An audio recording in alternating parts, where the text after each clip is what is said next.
What's good, people? The Ethereal Alkalarian here, just with my take on the UFC 279 situation. A lot of chaos, some major changes happening, um, and I'm excited for this one. We got, Nate Diaz facing Tony Ferguson, California legends in the sport, future or past Ultimate Fighter winners, and I'm looking forward to this one. Hey, Rance. My pup back here, but I just wanted to share my take on this whole thing and the way that it's played out, and what I think has happened.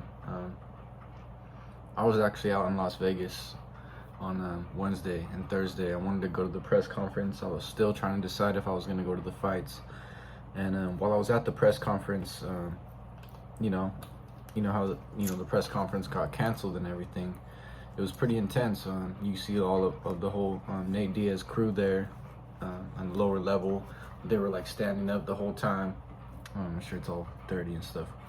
Been working out wearing this shirt.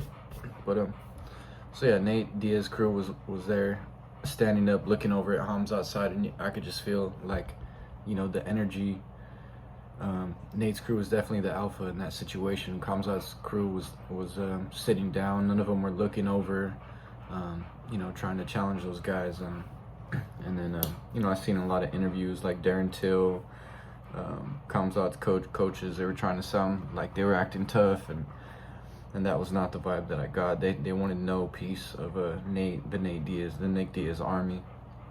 I'm a huge Diaz brothers fan myself, but so I feel like this is what I wanted to talk about, was that they thought they were going to throw Nate Diaz to the wolves, being Khamzat Chimaev. But I think over the past couple weeks, it's been kind of revealed that Khamzat's not the gangster that he claims to be. He can never be as real and as solid as Nate Diaz. With the whole incident that happened with Paulo Costa and everything, he got punked. And, I feel like if he was scared of Paulo Costa and I think Jake Shields. Yeah, that's his name. Yeah, if he's scared of Paulo Costa and Jake Shields, he's definitely afraid of the whole, Nick Diaz army and Nate, and what Nate brings to the table with his experience, and his cardio and everything, his skills on the ground. I don't think Khamzat's really ready for that. So, I feel like not only that, but also a lot of people were supporting Nate the past couple weeks. More and more, I think people started to realize that he really had a shot in this. And in a recent interview just a few days ago with Leon Edwards said that, that he felt that Nate would be worthy of a rematch for the title. So there was all this discussion that if Nate were to win, the UFC would have to give him that title shot, and that completely threw off the UFC's plans that they had to just get rid of Nate. And not only that, there was a demand for Diaz to have that rematch and that title shot.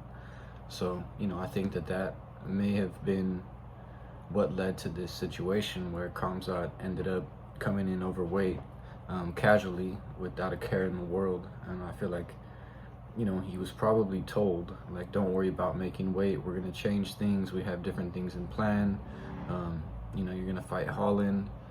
There was all this drama between Kevin Holland and Chimaev just the past couple days leading up to this fight. And now they're fighting each other. Diaz is fighting Ferguson. And I think it's the fight that the fans really want. But what really happened is that the UFC got scared of having to give Nate Diaz that title shot, and him, just completely upsetting, the organization's plans that they had to just get rid of him. So I think it's a huge win for Nate Diaz, not only over Chimaev, who backed out of the fight, who probably didn't, wasn't ready for Nate, and also for the UFC. Because they're not able to have him get thrown to the wolf like they had hoped for. But it's a great fight with Tony Ferguson. I'm really looking forward to that one. I feel like either way, whoever wins, I'll be happy that I got to see those two fight. I'm happy that Tony seems to be in a good place without having to cut the weight.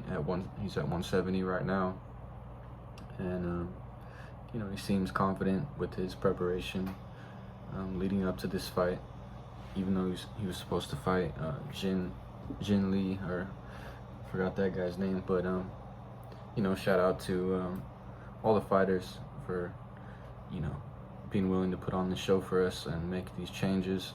I was very disappointed that the press conference got shut down. I was looking forward to seeing them all. It was my first one I'd ever been to. But yeah, that's my take. The UFC did not want to give Nate that title shot, so now they switched it up from Khamzat, who they were you know, adamant about giving the title shot if he beat Diaz, but they didn't take into account that, well, what if he lost? What if Nate wins? You know, they thought that they were going to be able to just, you know, or they probably didn't think that they were going to have so much support for Nate, even from Leon Edwards, in favor of giving him that title shot. So that's my 2 cents. I'm looking forward to the fight tomorrow. I hope you guys enjoy it. Much love. Peace. I'm out.